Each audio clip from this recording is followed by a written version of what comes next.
les députés, Mesdames et Messieurs les sénateurs. En son article 18, la Constitution « Renoncer, c'est concéder au nihilisme des assassins sa plus belle victoire ».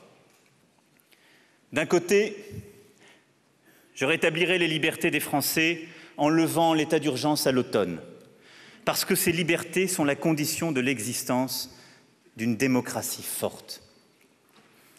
Parce que les abandonner, c'est apporter à nos adversaires une confirmation que nous devons leur refuser. De tout temps, commun universel et qui aujourd'hui, dans trop d'endroits, est remis en cause. Le code pénal tel qu'il est, les pouvoirs des magistrats tels qu'ils sont peuvent, si le système est bien ordonné, bien organisé, nous permettre d'anéantir nos adversaires. Il est indivisible, précisément parce que ce qui le tient. Nous travaillerons à prévenir tout nouvel attentat et nous travaillerons à les réprimer, sans pitié, sans remords, sans faiblesse, avec d'autant plus de force que nous n'aurons cédé sur rien de ce qui nous constitue. J'en prends l'engagement ici devant vous et au-delà, devant le peuple français. Le 18 juin, ils en ont amplifié la force Nos forces armées sont les conditions de cette capacité de dialogue, de cette crédibilité française et de cette capacité partout à construire la paix. Et cette indépendance que j'appelle de mes vœux ne veut pas dire pour autant solitude. La France sera fidèle à toutes ses alliances. Les prochaines années seront pour nos armées celles d'un renouvellement stratégique et tactique. Je sais qu'elles y sont prêtes, car elles sont aux avant-postes du monde tel qu'il va, avec cette vigilance et cet engagement qui font honneur à notre pays.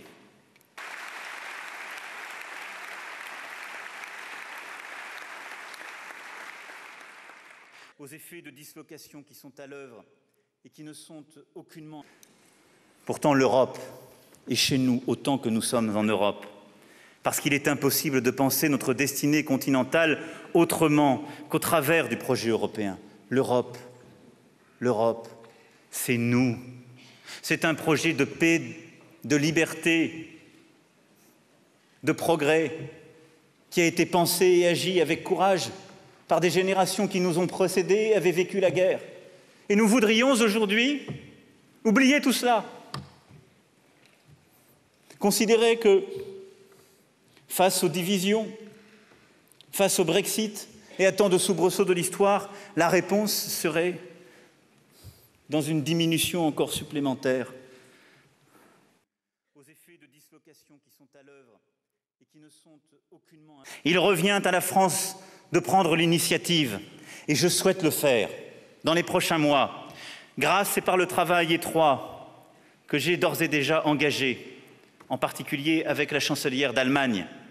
D'ici la fin de l'année, sur ces bases, partout en Europe, nous lancerons des conventions démocratiques pour refonder l'Europe, justement, sur ce projet politique premier, sur cette ambition première qui unit les hommes. Libre à chacun ensuite d'y souscrire ou non. Mais le temps n'est plus. Vive la République, vive la France.